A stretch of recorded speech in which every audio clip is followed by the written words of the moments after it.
I barely last 2.5 minutes. No, They make a just pill for that, bro. You should check it out. All right, let's fucking hop to it. I'm sure the non-fun is going to tell us all about his corporate sponsors, Blue Chew. Of course, of course. Yeah. All right, let's talk about the Iran war. Welcome in everybody to another edition of Give Me a Break. We're doing Is the Iran war good for the economy? I like that we were just talking about Dixon Peterson and we have Castle doing the porn POV angle. This is fantastic. We're off to a great start.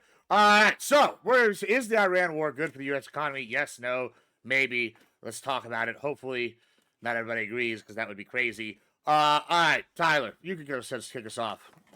All right, well, generally, war is generally good for the U.S. economy because for multiple reasons, but the American hegemony component, us controlling the world, has global confidence through the roof in terms of world trade.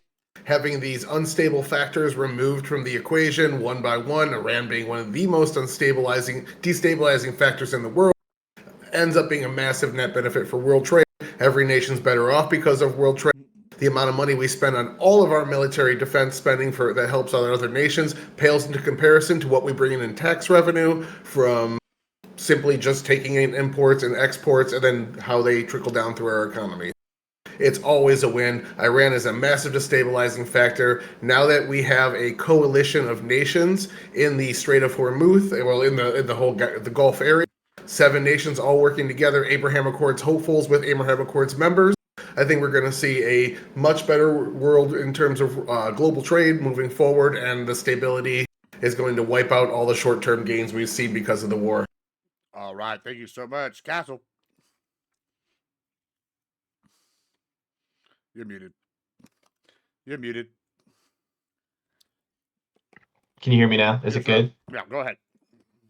Cool. Yeah, so I disagree that this war is good for us economically. I would agree with Tyler that usually war is something that generates good economic output for the country that, at least in U.S. history, it has for us. But with no plan in place, we really don't know what's going to be the long-term benefit to this war at this point. Right now, oil prices are up tremendously. A lot of people are seeing that affect their pocketbooks, and it doesn't sound like Trump. Every week, it sounds like the war is over, the war is coming to a close, and then it seems like we're sending more troops in. So I don't see the long-term benefits to this if we don't know exactly what the actual goal is to this war. Is it to take out leadership that we've already killed and bombed? Is it to put in certain people in place? So if we had a more clear-cut plan, I could kind of put something on the table to say, yeah, well, when this happens, I think everything will come back down in terms of the prices for commodities. But it seems like that without that, it's hard to say that anything coming out of this so far has been good for the American people in terms of economic stability or prosperity. So I would say it's not good so far. All right. Hey, so what? Spin City. Austin, view your camera. There you go. Oops, sorry. I thought I had it on. Sorry, Gibbs. Um, First of all, the war is about nuclear weapons. I don't know how stupid you really are not to see that. Hmm. Number one. Number two, it's not about oil. It's not about minerals. It's not about anything. It's about a tyrannical government or dictatorship. And I do emphasize dictatorship that that screams death to America, death to American citizens, death to it all. So it is about nuclear weapons that could and may, or very close to may, being able to reach the U.S. soil. Yes. Or, excuse me, no.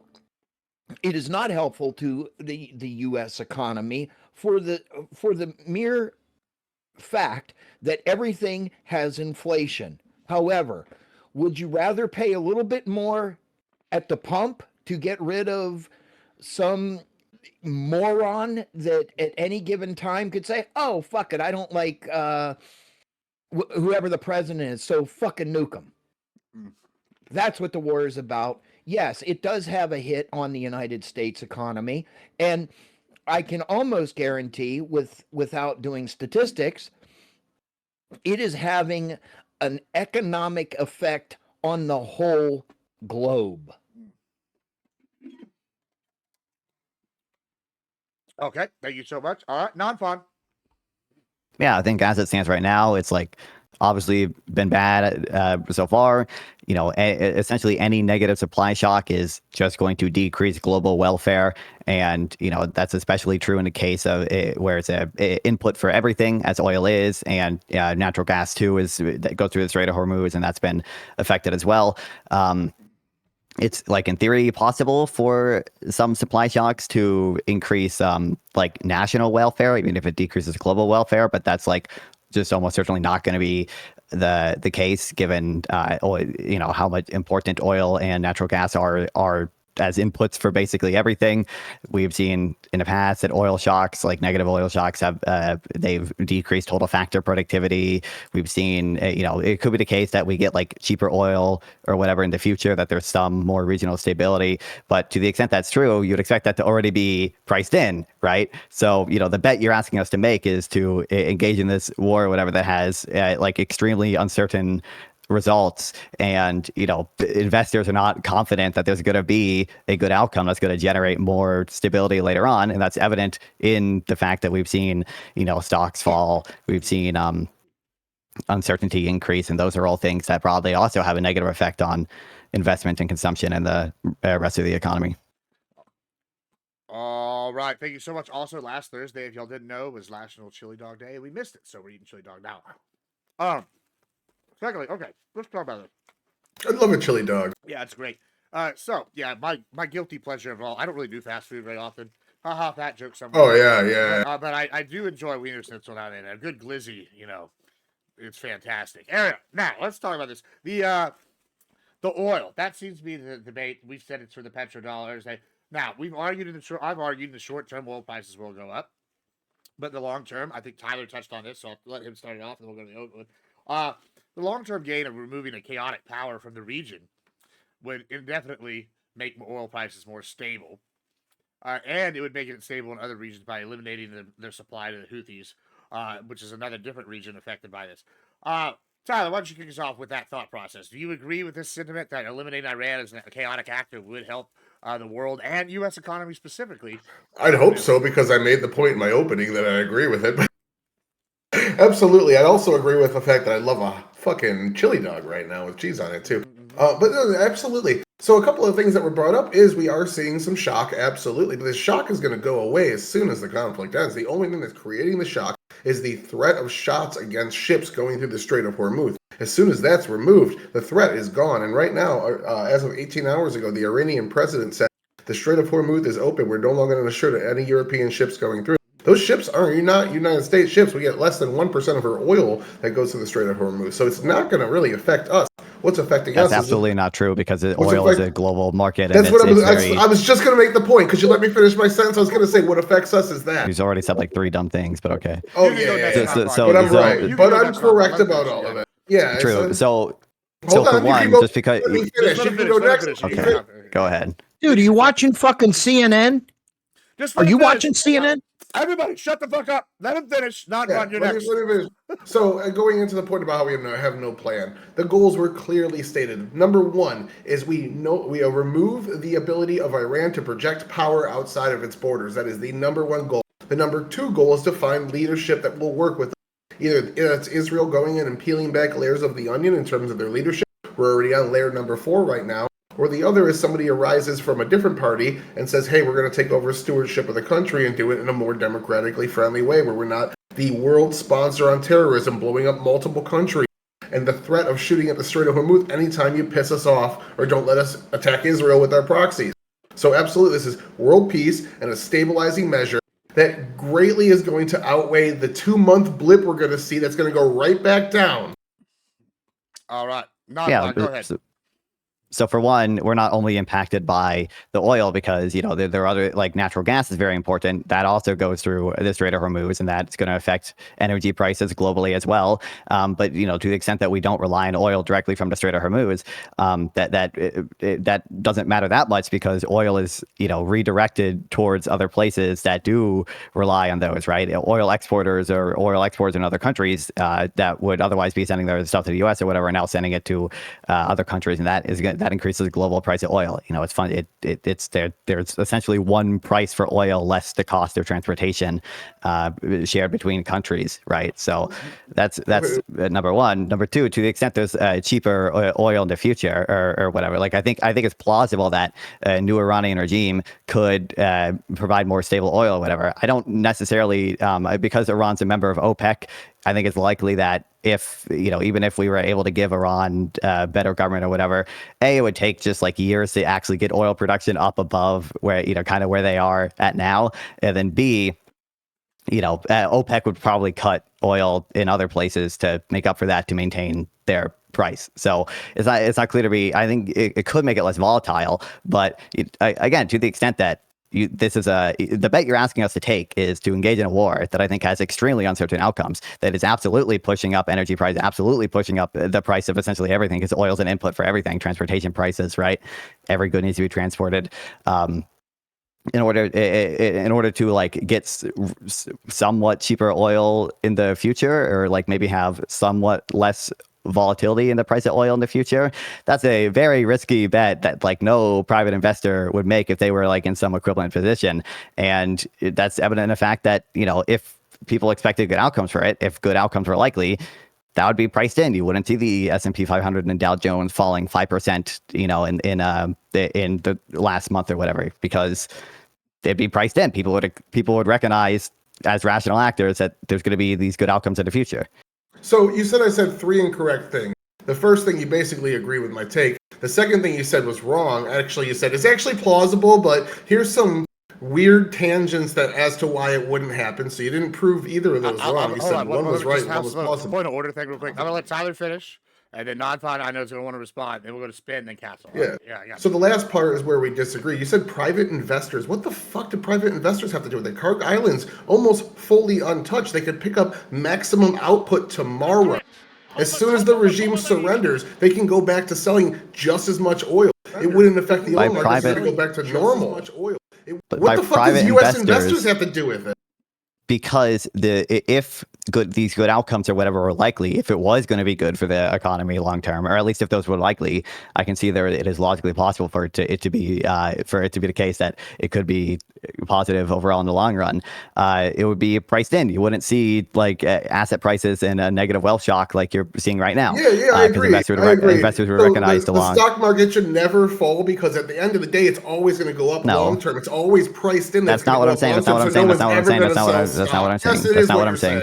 Yes, Nope, absolutely not. I'm saying if good outcomes were likely, you would expect or asset prices to not fall as much as they have, or potentially even remain relatively stable.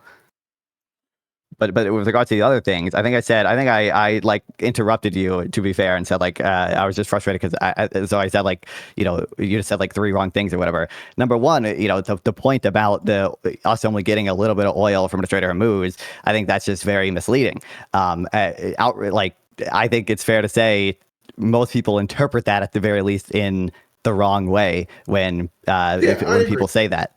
But my point was once Europe starts getting the oil from the Strait, that's what's going to balance markets. Was my point. Let Fun quickly respond to your what you just said, and then we're going to go to Spin and then Castle. I'm done. That's good. Go ahead. They can jump. Sure. Yeah. Okay. Spin. Go ahead. Okay, how many times have you been dropped on your fucking head? There's only 20 million barrels. Six. He's been dropped more than fucking 6. Seriously. There's only 20 million barrels of oil that go through the Strait of Hormuz that are destined to the United States of America. In itself, in the four corners of it, that ain't shit. Where do you think the United States gets their oil from? Truthfully, that doesn't matter because it's a global market. Okay, I renew my question. How many times have you been dropped on your head? Well, there are 20 million barrels. Hold on. There are 20 million barrels of oil that come through the Strait of Hormuz. That ain't shit. Well, let me try to illustrate what Non-Fon's saying, because I think that there's some sort of disconnect in the language here.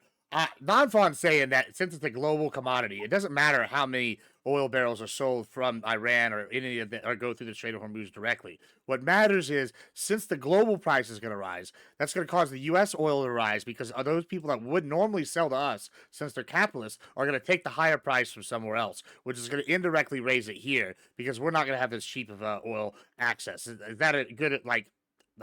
Yeah, you have the entire global market is essentially bidding on oil barrels, right? So it doesn't matter that like the specific oil barrels that we currently are bidding for are, there's only 20 million that come from the Strait of Hormuz, because when those oil barrels are gone, the same amount of buyers are bidding on the lower remaining oil barrels, so it pushes the price up for everyone. Okay, and There's like, what is your objection to that? Do you have an objection to what that take you to spin? So go ahead, and then you can say your other thing. I'm sorry. Do you have an objection? Do you have an objection to the opinion of what he just said, and then you can continue your other thing as well? Sorry, I just wanted to bridge the confusion there. When you look at global oil production, who is I have the objection, but I have to ask a question first. In global oil production, what country is the one is it, how do I say it? In fuck, I lost it. Sorry. I lost it. That's fine. We'll come Sorry, back Gibbs. to it. We'll go I back fucking to lost it. It happens. I do it all the time. ADHD. It's also the many times I've been dropped and then dropped on my head that it causes. Castle, go ahead. Yeah, I mean, I think my question to you, Tyler Spin, is what is short term for you? Because I think we saw under the Biden administration what happened when supply chains got messed up because of COVID. We saw inflation start to occur, objectionably a month or two after the month of March or during March, and then that lasted until supply chains started to ease. But this inflation lasted for a good year and a half, towards the end of 2024 when he was up for re-election, or when Kamala was up for the re-election. We finally got to see it abate around 3% or so. What we're seeing now with oil is the same deal. So even if the Strait of Hormuz were to open, this is something where a supply chain shock is going to last well into a year and a half, as we saw during COVID, because this is something, even if you have the government of Iran is replaced by whoever Trump likes, this is something that even when the Strait opens is going to take ships. It's going to take a much longer time than I think people realize for oil prices to actually come down. So what is the time frame that you think, if the Strait of Hormuz, first off, when do you think Iran is going to open it? And then how is that going to happen? And then how long after it opens do you actually think oil prices are going to come down to $70, $80? Like what do you guys think is going to be the level? I want to address the first thing first before everyone jumps in, because I think that's a fair question to ask the whole panel. But Trump versus Biden, there were different circumstances. So Biden campaigned on green energy. He campaigned on going after the fossil fuel companies. There was a lot of people that were disincentivized to invest in oil before Biden even entered office. And then when he took office, he took a bunch of his administration and Democrats who were in control of the House at the time, took a lot of action against these oil companies, telling them there was more drilling under Biden. Yeah, at the long term, and a lot of that happened in year 2, year 3. I'm talking about the first few months of his administration and what he campaigned on. The messaging his campaign was. How was there more drilling under Biden when he shut all the fracking down and he shut pipelines down? Yeah, maybe in another country. I'm not sure. I don't think Biden did a total like fracking ban or whatever, but I'm not saying he did a total fracking ban. He banned government land, but he didn't really. There wasn't a lot going on that land already. So he allowed a lot. Year 3, Biden did a lot of oil drilling and fracking and whatnot. He did pivot on this. For the same guy that you have to have electric cars by, what was it, 2035? That makes no sense. I don't think Biden there was a tax credit for buying an electric car, but I don't think there's no mandate to have an electric car. There was a mandate. It was a tailpipe ban. The tailpipe ban made it so that there was no tailpipe that had been invented yet that met the standard of carbon emissions in this EV ban. So unless we invented new technology for gas cars that met these new standards, everyone would be forced to buy an EV by 2035. That was the point. That was the point of the whole thing. It was a mandate behind a piece of legislation that if an idiot would read it, they would say, "Oh, this isn't no big deal." Oh, yeah, it was. All right, beyond the point, Tyler, get back to your Yeah. the point. So Trump and Biden's going into it like his first year. He was very anti-fossil fuel. He did pivot on that later on. He had a great year 3 on the subject. But Trump is extremely friendly to fossil fuel to the point where he's even pro fucking coal, which is kind of weird. Anywho, the going in. So I see the market seeing as soon as this conflict ends, plummeting. We saw 10% drop in the oil price in a single day, or in gasoline price in a single day, just like a week ago when Trump started messaging. His messaging the last few weeks has been the war is almost over, the strait's opening back up, you get your ships through, blah, blah, blah. And you see oil prices they're not rising anymore. They're not falling. They're sitting stable at about 3.1. It's not even close they're to rising, 2022. Tyler. Come on. I'm looking They're at it. I rising. got here. I'm pulling it up right now for you. I got Is that like trading economics. 110? Was that like I got 110? trading economics right here on my screen. You can look at the graph. That's the last 2 weeks of gasoline prices. They've stayed pretty much fucking stable. They've been rising. You can see the slower last since, spike since there. like they've been rising slower since like March. But if you just look at like crude oil prices, like I'm just looking at Fred right now, WTI crude oil prices, like they're still increasing. There's like volatility in them, obviously, Absolutely. and the increase has slowed. You got I do think, too. I do think Trump's messaging has shifted a bit. The infrastructure no, for the supply is all still in place. All we need is that strait to open back up. Again, 18 hours ago, the Iranian government said they're going to stop shooting at ships in the Strait of the Hormuz as a policy, as a nation. So if it opens back up in 2 days, like to the extent you recognize, I haven't looked into that. I'm granting that's true, and that they're actually going to follow through in it, right? But like, what then? If that's the case, what have we achieved? That's going to bring down the price of oil in the future so far. Took out the entire. Okay, so do you know how it is? We took out the leader and some of his family, and you now know how the it seems Iranian like government works? There's not probably. There's 2 leaders. There's a president of the country that gets democratically elected, and there's the supreme leader, and then there's a Shah. Yeah, we took out the Shah. We took out his son, who's rumored to be dead now. We took out the entire IRGC leadership, which is their private military. We took the Ayatollah. We took out the Besiege, which is their entire private police. We're taking out their bunkers. We're blowing up 10 of them at a time now. Do you think right now that, like, if we ended a war right now, that it would be a net positive for the U.S. economy, given whatever the flow of future regional stability and cheaper oil is? Absolutely. We've completely decimated their ability to project power outside of their borders. They have no more Air Force, no more radar, no more air defense, no more missile production, no more rocket production, no more drone production, no more stockpiles of any of those things either. Well, except for drones, they still have a lot of drones. Other than that, they're completely fucking decimated. The IRGC is in shambles. The Besiege is almost non-existent at this point. Their leadership's back in the 3rd or 4th layer. Eventually, we're going to get somebody that's going to be like, all right, we'll fucking work with you. I don't want to die. Can we admit then this is not about destabilize or like getting rid of their nuclear arsenal? Like it can't be about that. I thought it is. It's buried right now. They're leaving it right now. Let's go to spin. Well, Do you Trump, agree it's not about the nukes then? Because you said it was. No. Fuck no. It is about the nuclear weapons that they were, which I believe in very uncertain or certain terms, that they had the ability. They very well could still have some sort of ability to produce a nuclear weapon. Now, mind you, with what the operation has done, would unequivocally say that they are behind. They're behind the ball now than what they were a month and 4 days ago, or whatever the fuck it's been. So I do not believe at all, to fully be transparent, it was about oil or minerals. It was about the nuclear threat that they very well possessed, period.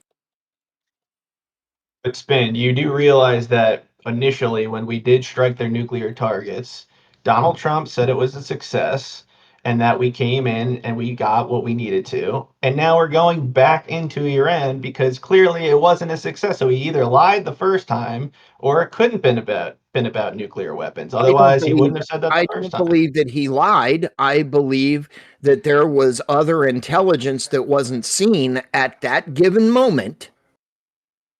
Period.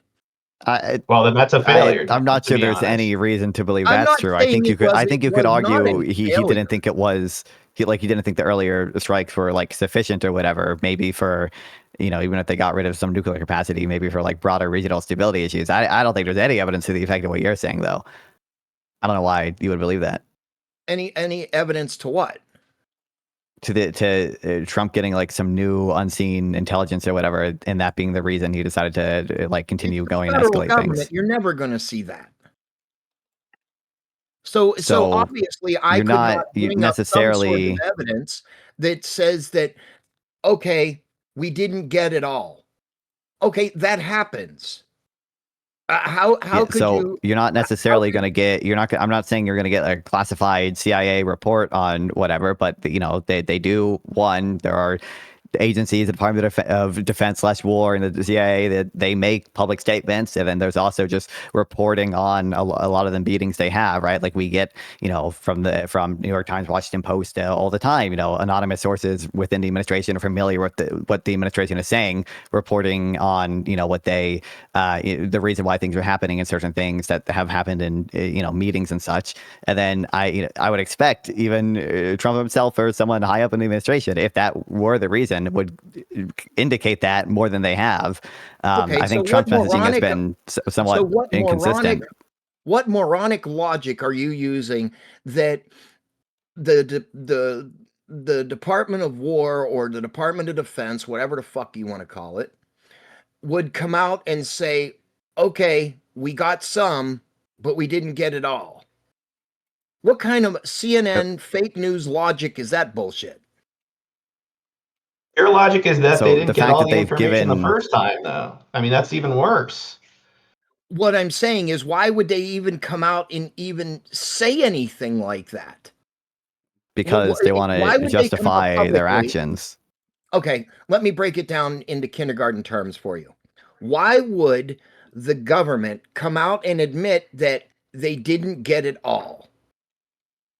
Because they Only want to CNN justify only going to CNN war, and and also MSNBC do because we are a democracy, so there are like some We are principles. not a democracy. Okay, We are a so constitutional republic. For people who live in a real world, we are a democracy. we have like civilian control over the military, right? That's a very important principle. And now that doesn't like mean that every single decision the DoD makes or whatever, they have to come out and explicitly say certain things. There's obviously classified things. There's obviously things that they're not going to reveal until much later on. There's obviously things that would be diplomatically like wrong to reveal, but. You're like echoing, by the way. Sorry, yeah. I was switching something so I could walk away with the headset on. I apologize. Keep going. So no, yeah. So like, I'm not saying you're going to get everything, but I just gave you. I think the fact that they've given statements about why we're going to war in the past or whatever. They were. Did it say I'm sure you anything can about find oil? statements from. Did it say anything about oil? The I answer's believe no. I believe some of Trump's True Social posts have. I'm not familiar with any like official actor I'm like gonna or go beyond into beyond Truth that. Social right saying now, that. and I want to see. I would like you to prove to me that President Trump said something about it was about oil. I'm not saying I doubt he has an You exact can't quote saying I'm find it. going to You can't war find for it. You're Iran beat. for oil. I believe some You of know, his it was never some said. of his True Social posts, from my recollection, do at least imply that oil is going to be a benefit, or like securing our oil supply like is at least a objective among many in the war. The I believe Iranian oil is shit oil. It's shit oil. Okay. It is sold on the spot market. It's about taking the supply and being able to do what we want with it, like Venezuela. I think if it was an operation like anything like Venezuela, it would have been a major success, honestly, because after Venezuela's regime change expedition, we saw how oil prices were lowered. We saw how their government basically, what they have, seems like a puppet of Maduro is in charge now, but it seems like she's more willing to work with the president. Iran's totally different. The government's not the same. The country's not the same. There's no way that anybody should have expected this to be the same as Venezuela. And I think that's one of the major problems with this is that Trump, like Tyler was saying, like oil has been going up and down because every week Trump has to come out in front of major news about how we're going to be sending more troops overseas, and he's trying to get oil prices to go down during the week. And then when we see we're not actually achieving peace, then they start to rise at the end of the week. So I don't think that we actually have a clear idea. He said in his speech last night that it's going to take 2 to 3 more weeks, but we don't know if that's actually true, because if something major happens in Iran again and we have to send either more troops in, or Iran doesn't surrender or concede to anything, then what's the point at that point? They can keep the strait closed for indefinitely, and that's going to be a major problem. Well, can they keep it closed indefinitely? It seems like they said it's already open. It is open. Oh yeah. Well, hold on. Some people are saying it's Well, to open. certain people. Well, hold on. Some people are saying it's open. You know, they're saying to certain people. Some people are saying it's open for a bunch of variety of other reasons. I'm saying it's open because they don't got no missiles and they don't have no mines. Eventually, it's going to be like, oh, we opened it for everybody. When in reality, they just can't enforce it anymore. I don't think they can keep it closed like literally forever or anything, but like I see no reason why they can't sustain, at least a dangerous enough environment such that most companies, their ships insurance won't let them through. That's a constraint there. Well, okay, that's actually a really good point, Non-Fun. I'm so glad you brought me to one of my other points on my list of topics to discuss today. We're taking over from the Leeds of London. That seems like a death knell in the British Empire, and another, feather in the hat for old Trump and them. Now we're going to be over insuring. That's more money for the U.S. Insures our frigates are over there. That's more money for manufacturing companies on our side, because of our military industrial complex. Do you think that's a good thing that we're taking over the insuring Non-Fun and that helps us economically? Why wouldn't it? Sorry, we're making money. Hold on, I was reading something. Repeat some of what you what you said. You said we're taking over an insurance company, and that's we're going to start insuring the ships, just like Leeds of London has always done for like the last couple hundred years. Now we're going to be doing that instead. You don't think that helps us benefit like economically to be, that could dampen that could dampen the effects of obviously the fact that the Strait of Hormuz is more risky, but I guess I don't have a strong reason to believe there'd be like a market failure necessarily in insuring ships that go through the Strait of Hormuz. Maybe kind of the spillover benefits or whatever from oil, because they are is used as an input for everything. Maybe insurance like doesn't fully capture that, so it kind of overprices it. But I would imagine we'd have to deficit spend to some extent. We have to use tax money to fund that to some extent to essentially subsidize insurance for ships, and that doesn't seem necessarily to be good for me. Well, has it been good for the Leeds of London? Because I mean, they've made a whole industry out of it for hundreds of years. So like, why would it be bad for us but good for them? Just because it's taxpayer dollars? I'm not sure. I'm not sure how it works. It sounds like if we're like intervening in it, we're probably going to, like, the intent of that is to somehow change the market outcome or the market price of this stuff. And I think you could end up setting kind of the market price of passing through the Strait of Hormuz too low. So that would be, at that point, we're using taxpayer dollars to create a distortion in the market. Spin, you object to that? Why would we use taxpayer dollars when the shipping companies would be paying the United States for the insurance at a profit? What kind of stupid logic is that? People pay for like Medicaid and Medicare, right? But it requires taxpayer money. That doesn't even make any fucking sense, dum-dum.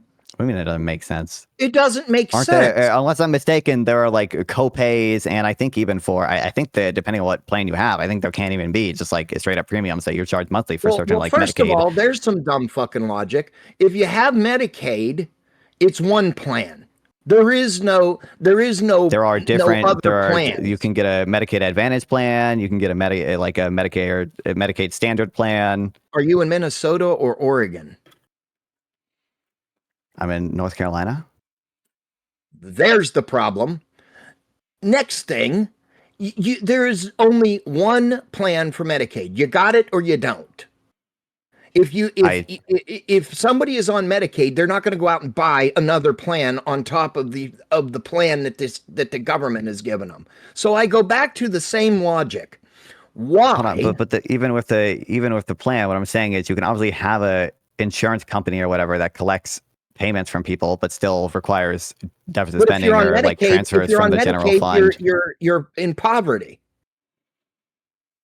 Well, Kind of, yeah. Uh-huh. Yeah. So why would I fucking pay? Why would I take the limited funds that I have to pay for something else?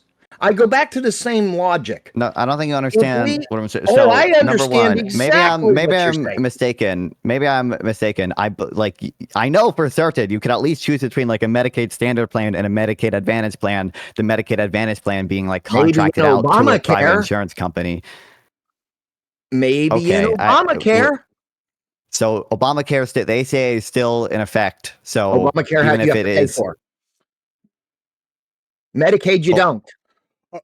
Okay, well let's move past the Medicaid thing. I don't. Well, I'm gonna. I'm trying to land it, Gibbs. I'm Okay. trying to land Okay, it. we'll land it because I don't give two fucks about Medicaid right now. We're talking about So the Iran economy, like that. I just want to be This is what I'm trying to my land. initial If point is we are that you can going to, obviously the government can obviously run an insurance company that is subsidized such that it doesn't actually like make a profit. Generally, or like a lot of state-owned enterprises across the world do this. You know, they might collect some revenue and some fees from people who use their product or whatever. The USPS collects. You know, you have to pay to ship a package with them, but they don't make a profit because we're essentially the USPS is a little different because of how it's structured and it can't really get the same type of transfers from the general fund, but it's essentially subsidized by taxpayers to make up the difference between their cost, right? So like when the USPS is a private organization that is contracted through the U.S. government. Anyway, going back to what I'm saying, why would we not benefit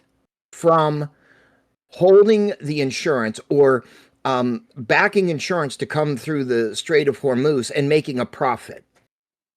So it's not clear there'd be a net benefit because I don't have a reason to believe necessarily that the market is kind of underpricing risk. So the whole point of insurance is that you're pricing the risk of passing through the Strait of Hormuz because your ship could be destroyed or captured by the Houthis or Iran or whatever. So I would generally think that the market does a decent job at that. I don't see necessarily why in the shipping market that risk would be over or underpriced. And if the government intervenes and ends up underpricing risk, then we're going to have to pay out. We're going to be taking taxpayer funding or whatever from other parts of the economy to pay out a lot of money to ships that have been destroyed. Which is exactly right. Once the government takes over something like insurance in a socialized country like that, they have the political incentive. Okay, we're going to lower the price of insurance because we want more shipping to happen. It's essentially a tax. Once the government takes it over, it's an insurance tax. And if they cut that insurance tax down to undervalue it, they could lose taxpayer money.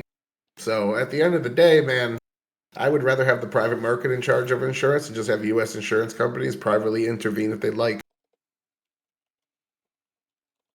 Well, I think we've established that at least the insurance market in the U.S. is making money off this, Gibbs. But what about the rest of us? Well, Come on. thank you so much. What about the consumer? That's another good segue. Let's talk about a different thing. You know, the insurance market seems to be making money, but you know who else seems to be making money? The military industrial complex. They're making a lot of money.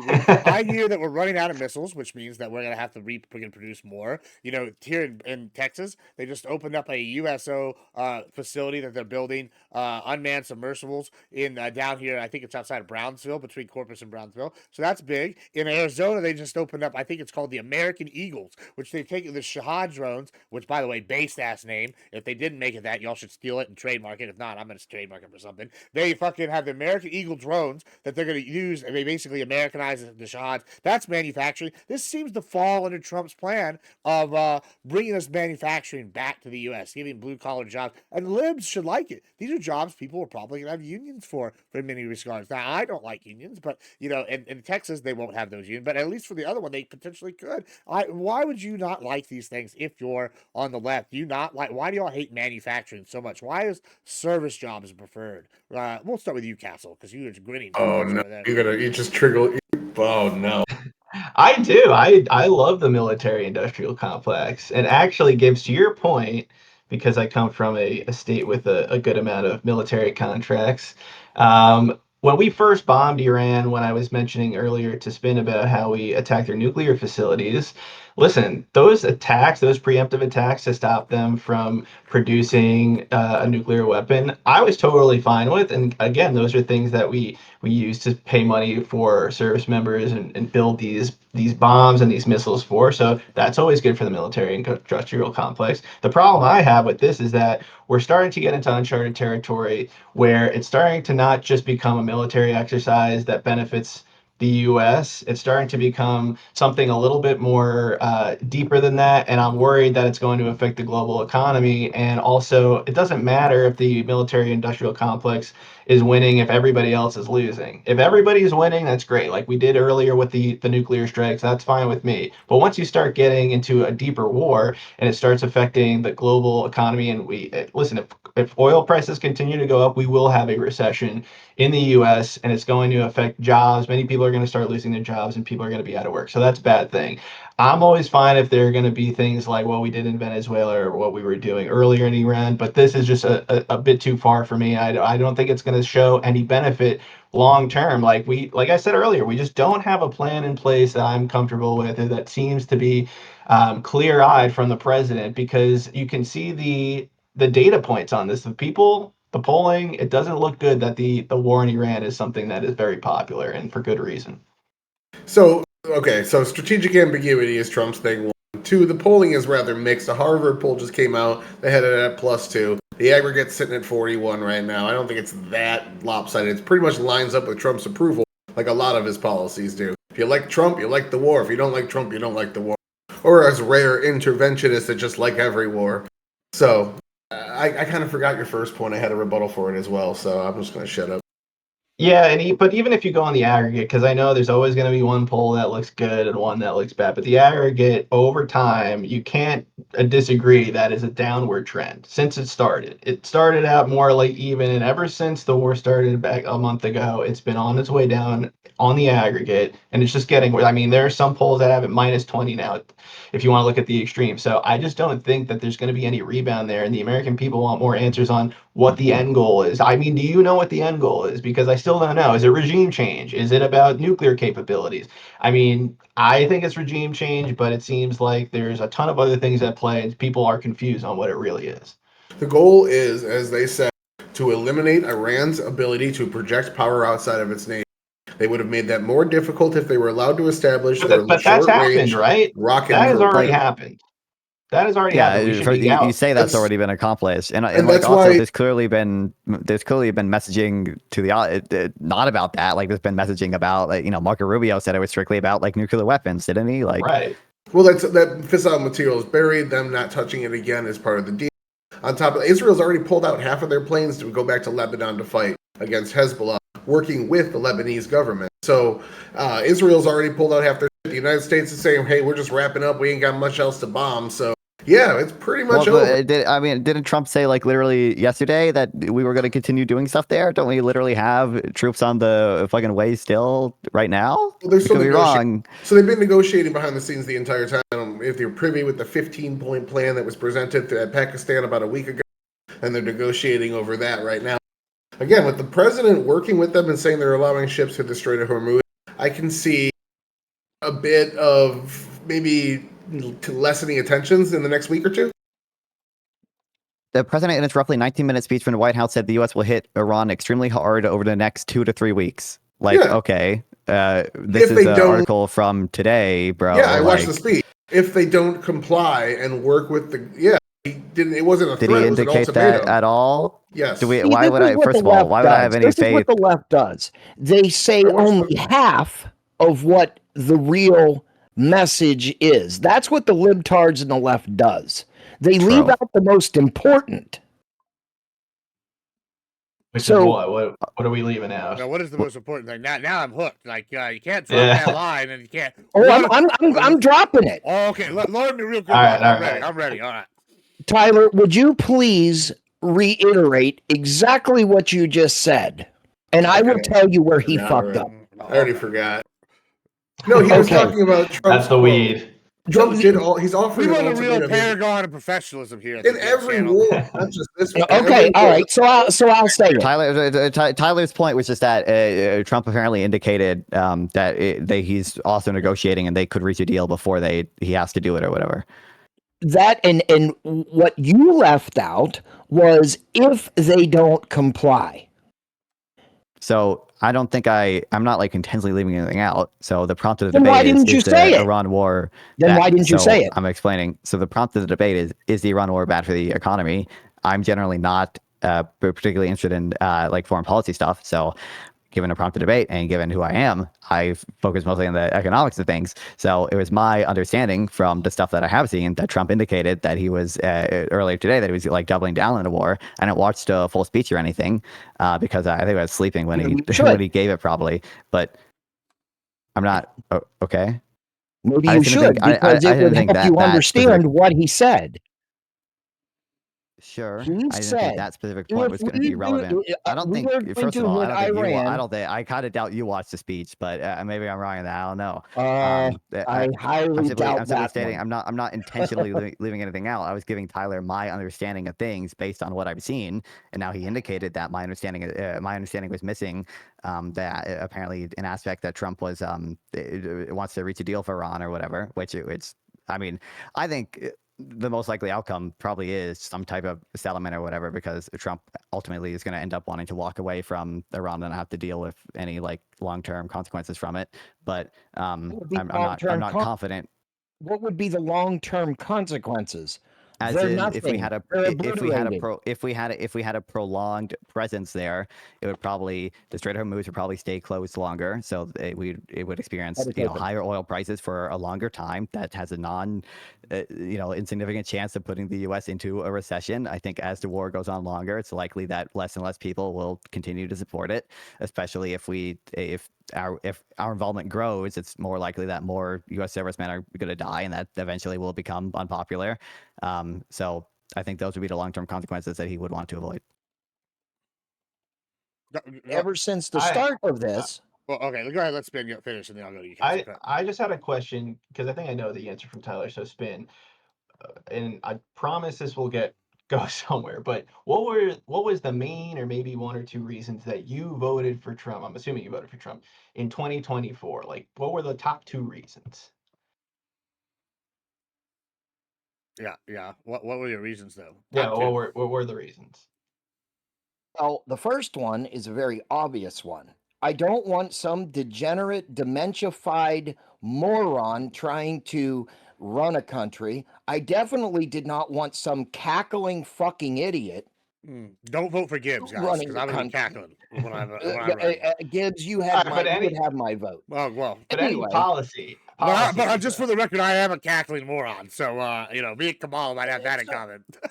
Well, that's the only trait we have in common. No, I'm just kidding. Go ahead. Are you going to sit up there and talk about your fucking grass and your middle class lifestyle? I might talk about some hoes, but who knows? All right, go ahead. Finish out your point, though. Now that we digress. Yeah, go ahead, Castle. Yeah. No, I wanted to know what your main reason for voting for Trump. Yeah, what's your second reason? A lot of people would say economic reasons, but maybe for you it's not. But I think what my point was trying to get at was that you didn't vote for a war in the Middle East. I'm assuming you didn't vote for that because a lot of Trump voters didn't want a war in the Middle East. Now, I know that you think that Iran is some major country that's going to attack you in the middle of the night, and you're scared every night because Iran is going to nuke you and while you're in your bedroom. But when you went to the voting booth in 2024, you didn't actually believe that. You wanted a better economy, and a lot of Trump voters believed that Trump would be giving them that. Now you're going around and saying, well, short-term pain at the pump is worth some random Middle East country that nobody cares about for most of their lives is going to have a nuke, and they don't even have the ability to hit the US. They want to hit troops in the Middle East, they can, but we can always get out of the Middle East. So this is all made up reasoning for you. And you can admit that if you want, but I don't know if you're going to. But this has nothing to do with making the economy better for people around you, where they live, or yourself. The economy has not gotten better for you. You're paying more for gas, right? Really? I'm gonna let Spin respond. But yeah. I'm gonna let Spin respond. Then I want to respond to that, even though I'm moderating. But go ahead. Okay, Castle, what state do you live in? I live in New York. You missed a great opportunity to say like both of these or like Secundus or something. Okay, I should have said you live in New York City. maybe I'm it not depends. New York's it's a big state. There's a lot of rural okay. areas in New York. There's some cities. Well, let's go to Mondummy. Okay. Well, How wait. did how wait What does I'm this have gonna to go do with right back Trump? to it. I'm gonna go right Okay. back to it. How did Mondummy make New York City great? Then ask yourself. I don't think Then that's ask relevant. yourself. Then ask yourself why I would vote for Trump. The last 4 fucking years, we were suffering in Florida. Where we can get where you go 1 hour one way and 1 hour the other way, and we have all the fucking gas in the world.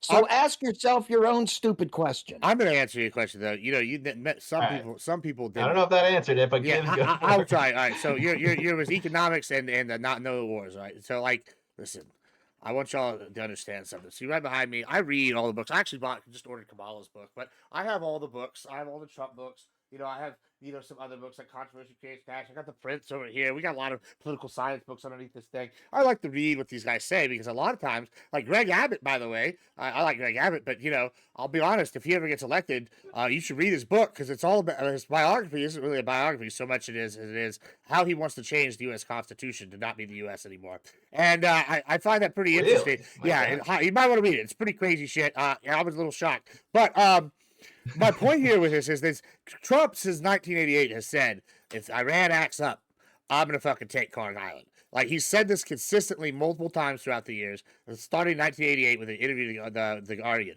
Now I hate this fucking bullshit point that people like counterpoints do. By the way, check out my clip of me owning his soul. We recently posted it. But he basically like makes the argument that MAGA flip flops. Now some MAGA may see this as betrayal. I see this as Trump being consistent. Also, I'm obviously of the war hawk contingent of Trump. So hell yeah. Secondly, my bigger voting thing is the economics.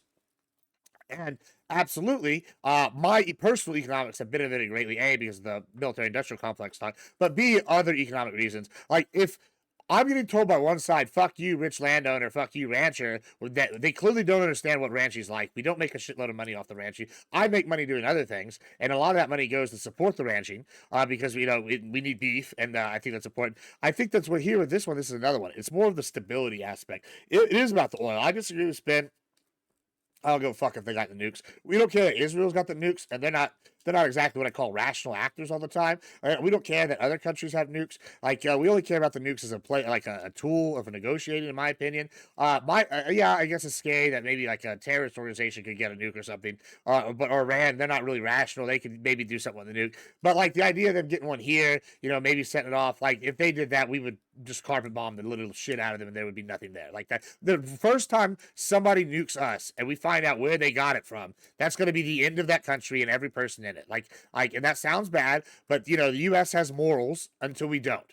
And so when we're talking about the economics of it, like it's kind of like, yeah, I think it'd be more stable if we had like not Iran there because they're not on our team. They're part of this BRICS, or I guess it's Sync now, like alliance. It's an alternative economic system to the U.S. I think it is going to hurt us short term with the inflation, kind of like what Noncon's saying at the end because of the global supply. However, if we remove them from the region, like actually get a regime change, even if it's not a like friendly U.S. one, the ability of them to supply their net axis of evil or whatever, or axis of resistance, is not going to be to the point that I think it's going to stabilize the global price. Now, if OPEC, they are part of OPEC, and if they do decide they're not going to do whatever, yeah, that might be bad for us because they might have more power. But I think Donfon even said himself, it's going to lead to more stabilization, and stabilization is good for the markets overall. That's kind of where I'm looking at it with this, and so I'm not part of the war. Like, oh no war's contingent. So like that really is all that. But go ahead, I know you agree wanna that could respond. happen. But my point is simply like I think it's a very risky bet for ultimately the counterfactual like not being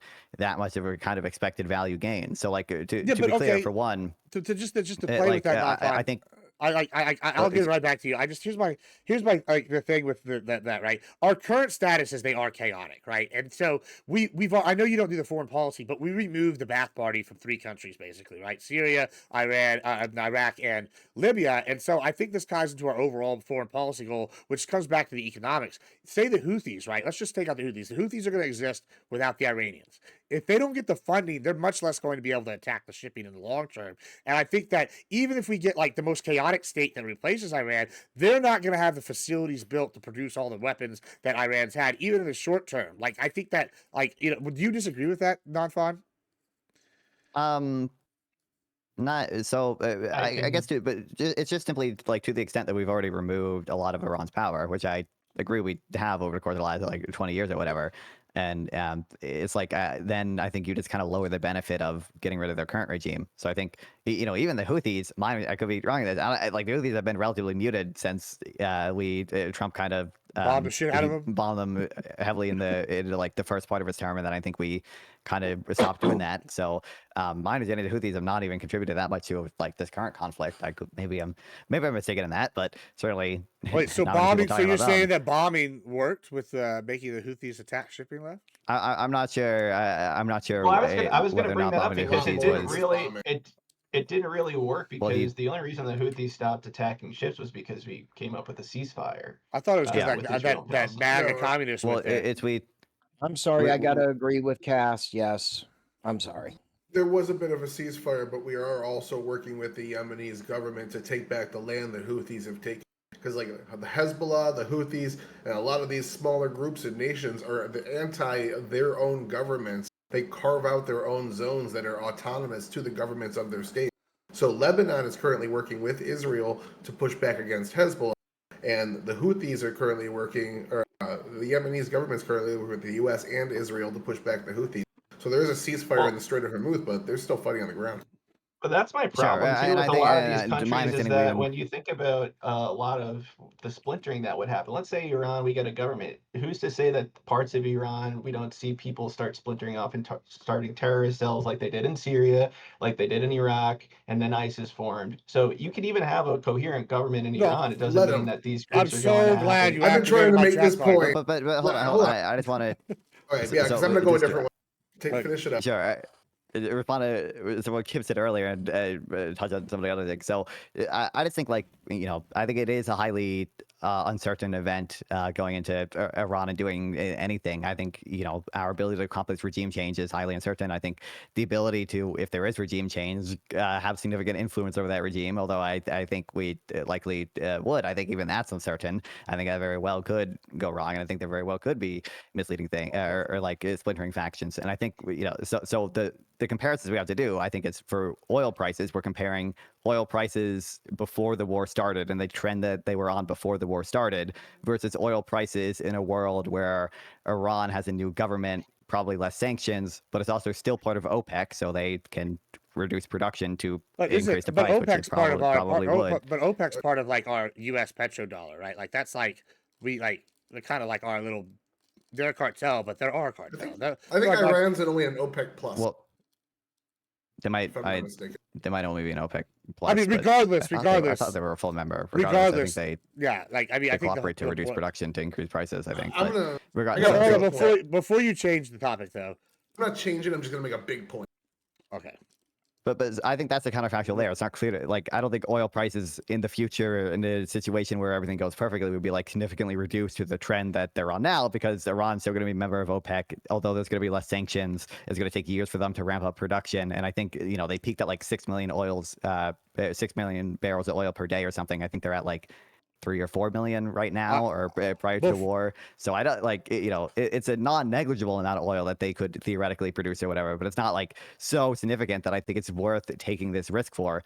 With regards to like regional stability, I guess like I can see a benefit for that in like humanitarian terms. Well, I'm not certain the economic effects are like that significant for the U.S. I think insofar as you keep like the Strait of Hormuz and like shipping lanes open, that can be beneficial. But like, I'm not sure, like, for example, how big of an impact on the U.S. economy, like, getting rid of Assad had. I don't think it was like that big. Well, before we go to Tyler, that Don Fon kind of did it, but Castle activated my trap card because everybody goes, "Oh, ISIS so bad, they're real bad." That's what I'm going to get into. Yeah, well, I'm gonna turn it over to you, but and I know I'm the moderator, guys. I'm being a bad moderator for a second. I'm gonna turn into a prime and give an opinion, but it's only because my trap card was activated.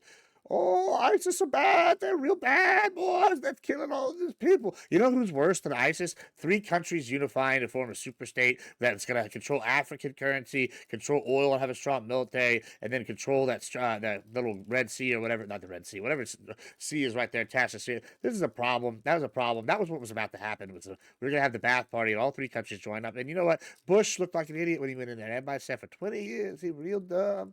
Real dumb. It was so bad, so bad. And now, look at ISIS. He made ISIS so terrible. Him and Obama, they did it so bad. Well, guess what?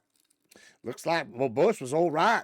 ISIS is gone. They're a lot weaker than that 3-country state. Now they're gone. We got a weaker terrorist country leading in We're there. shitting on my point. Yeah, and so it's been ass whoopings all around. Iran is so evil and so bad. Let me tell you, they did something. They did something that nobody in our lifetime I thought would happen. If you had told me 10 years when non-farm was swaddled, or getting his diaper swaddled like as a child, that hey, the Iranians would have made all these countries hate him to the point that Israel is working hand in hand like best friends with fucking Saudi Arabia to kill the fucking Houthis, I would have laughed in your face, and I would have told somebody to call CPS and take their child away from them. But no, now it's happening. Bush was vindicated. Go ahead, Tyler. I knew Tyler wanted to steal my point. I'm not going to let him steal If Gibbs' you would have original. just waited for me to talk, you could have you made would an have steal the Gibbs' impartial original moderator. point. Yeah, You go could ahead. have made it. You I could don't have wanna made be- an impartial moderator. So this didn't just start at Bush.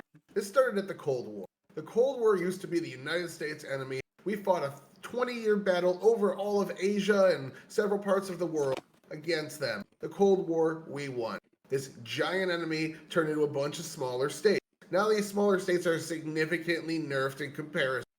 Each one of them is a joke. Iran in the 60s, or was it the 50s maybe? They were socializing multiple industries. They were starting to nationalize their oil industry, their hospitals, several other things, because the majority of their government was the communist Russia. We intervened to stop that. That ended up getting taken over by a Shah 20 years later. This caused this massive event. But make no mistake, that Shah has been propped up by communism. This is a result. But when they came into power, they were this massive world power. They were taking over planes in Africa, invading other countries, bombs in Argentina. They've attacked the United States multiple times.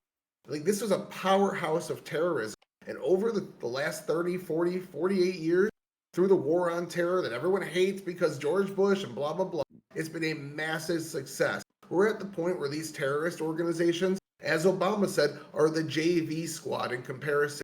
So we're talking about, instead of an entire nation that's supplying China, supplying Russia with drones, with fucking oil, all we have are these tiny splinter factions that are going to do what exactly, because most of their munitions are destroyed. I would much rather have a bunch of smaller little mini ISISes popping up in Iran than an entire nation dedicated to the ability to destroy its But enemy. I don't think you can claim it's going to have like a significantly positive impact on the economy in that case. Like I think you're probably going to see, if anything, like less oil production in that case, and trade could maybe be, easier to do. But at the same time, I think the willingness of those like type of splinter groups or whatever to like bomb ships and to not negotiate is they're probably a lot more willing to do that than the Iranian government. So most of their long-range rocket launchers are destroyed. It's something like 75%. they don't need long range to attack ships in the Strait of Hormuz, right? You do, yeah. Well, I mean, if you want to go up in the mountains and try to shoot rockets at it, you can, but those rockets might not even do damage. Yeah, you need to use missiles on those motherfuckers. Generally, they don't even sink ships. 2 days ago, the last one was on the 30th. It hit a Kuwaiti ship, and it just caused their ship fire, and then they kept moving. Like the biggest thing that's I'm sorry. No, you're good. I mean, to you and Gibbs, my point about splinter cells and these terrorist groups isn't that they're more important than Iran. I still think that obviously Iran is the bigger threat. But my point was saying that that's a risk that will happen, that could happen from this. And look at over time, people in this country, every time that we've gone overseas to protect the U.S. from terrorism, it's been because groups like Al Qaeda and ISIS have popped up because they directly harm U.S. citizens. 9/11 wasn't Iran. That was an Al Qaeda terrorist group that formed because we drove out people in Afghanistan, and fucking Osama bin Laden was pissed at what we were doing in Palestine. So you can't not be afraid of these things happening because you have these groups who then post on social media. They get people inside the U.S. who are U.S. citizens to do their bidding for them in this country. So that's what people are worried about here. They're So, not worried about well, Iran let attacking me them. They're ask you worried this about question. terrorists. Let me ask you this question. All right, terrorists are bad. I think we can all agree terrorism Sure. not good. Vigilante TV in the chat says the United States are the terrorists. He can't tell the difference. Yeah, True. well, And I'll what is he explain that. smoking? Well, don't worry, he's right, but I'll explain the difference. Why there's a difference, right? One, it's an important one. See, these three countries when they were formed, this vast country, this super country potentially, they would have been on par with basically Europe. That's like a continent, like that's like when people talk about multipolarity, this would have been a multipolarity wet dream, right? They would have potentially controlled the fucking what is the canal that's the Suez Canal. They could have potentially controlled like all this stuff. Like this would have been a fucking problem. They have the oil resources of Iraq. They have the fucking weaponry of Iraq, the fourth largest military at the time. They had chemical weapons. The Syrian military wasn't totally a joke at the time. Before they lost their backers, Libya was an issue. Took 2 administrations to get fucking Gaddafi out. Like that's one thing. ISIS bad. Bin Laden bad. But I don't fear for the country, like the fear that the terrorists are going to bring down the U.S. I can't. Oh no, people are going. What people have to understand is that it's scary sometimes when you remove a power and you get chaotic bad actors. But that scale of threat is fine. Like you might be friends with this country for years, and all of a sudden they fucking decide to go Germany 1939 on your ass. Like, and then like that's a bigger problem, right? Like They can't. Mexico. Gibbs, they might not be able to take the U.S. down, but they're going to start Yeah, making but us take our. what's They worse? fucking made us take our shoes off at the airport for 20 years. Sure. I That mean, small splinter cell made us right? Yeah, change I our whole agree. security apparatus. Well, They maybe made we us got sign the Patriot Act. maybe we got too soft. I mean, but like a cartel is not the same as like Mexico, like coming in and trying to invade or something, right? Like they're bad, but they don't have the backing of a whole country behind them, right? Like this is like you see the scale of threat. Like get that we in America, I'm gonna say it, we've got too fucking soft. We've got too soft and a little terrorist, real scam. You know what happened after the Charlie Hebdo thing here in Texas? You know what we did? We had a draw Muhammad contest in Texas, and sure enough, they tried to kill some people at that contest. And you know what happened to them? They got shot like by 6 different people. So I'm just saying, maybe don't be so soft like the rest of it. Y'all should be more like Texas. After that Austin, who shot that Austin guy that was shooting people up? An off-duty security guard, not a cop, some off-duty fucker. Listen, that's what we need. We need more Texas mentality, rest of the nationwide. Sorry, now we're done with that. But y'all can discuss. I feel like you have a different. We need more Texas in America and That's more right. guns. Yeah, more guns. Period. Yeah, and then we can have more American gun manufacturers. Am I allowed to say that? Are we safe? Yeah, I say it literally every stream. Okay, I it'll didn't be know if we were on that. Don't worry, I I will. We're on Twitch. I'll handle anything that's gonna get us banned. Well, except for TikTok. I'm not on TikTok. I don't know what'll get us banned there. I'm not entirely sure what exactly what I'm supposed to take away from it though. So recognize like the principle, like you can do some type of, I'm using autistic econ terms, but you can invest in the stock of a regional stability or whatever in order such that you can hopefully get a flow of cheaper oil or less volatility in oil prices or more stable trade routes. And in principle, I can think that sometimes it is worth it to do that. I think that it is in fact the case that in principle there have been times where it is in fact worth it to do that. What I'm simply saying here is that with regards to the current Iran war, and I think probably with regards to some historical, at least some aspects of the war on terror as well, you're investing in the stock, which is Iranian regime change or some negotiated deal with Iran in order to get a flow. But the flow that we're going to get is just not that different from what I think the counterfactual would be. Now, what the flow is dependent on exactly what happens with Iran. If it's some settlement with the current regime, then not sure exactly what effect that would have on regional stability. You don't see this as like a just a nation state version of Rockefeller economics. Like that's the most American thing ever is Rockefeller economics. You don't see us basically just doing that, but instead of being nice, we're just like, okay, if you don't do this, we're gonna bomb you and then buy it back and rebuild it at dirt cheap. Like you don't see it as like kind of this maxed out non-fun. But I think you're But what I'm saying is, I just don't think. I think it's uncertain what the outcome is going to be, and there are a lot of outcomes that could happen that are probably net bad, especially if you don't just consider the economy, but also just consider probably the human cost of it as well, both to U.S. soldiers and Iranian civilians and such. But most of the outcomes, I think, are just not substantially different than what we had before. I think, like, absolute best case scenario, you get like more stable trade routes and a little bit cheaper oil, but that's just like not the risk of it going poorly and us having less stable trade routes and much more expensive oil is just way too high, and that's why investors are freaking out. Like, it would be priced in again if people expected it to go well. Well, that's So my let me. point to you, I have a Gibbs. question. No, go for I have it. a Go for it, question. sir. I have a question. Mr. Sharkfin over there. Do you drive a vehicle? Am I Mr. Sharkfin? The costume in the back says it all. It's a That's shrimp. a shrimp. That's a shrimp, but Oh, shrimp. I'm sorry. I do. Sorry. I do drive a vehicle. Okay. He's an Do activist you like? for Do you shrimp like welfare. paying? Do you? What would be your sensible price for gasoline? I don't know what you mean by sensible. What is Under sensible? under $3 in normal conditions per gallon. Would you say it's sensible right now? Actually, I'm not. I bought gas recently. I don't think. Last time I went, it was not that bad. It was a little over $3 a gallon, I think. But Okay, here in Central Florida, we're paying $4.29, and that was as of yesterday. Is that sensible? given the, I don't know what sensible means. So, given the fact that Define. we are, Would you like me to look up the Webster's dictionary term of sensible? Nobody wants that.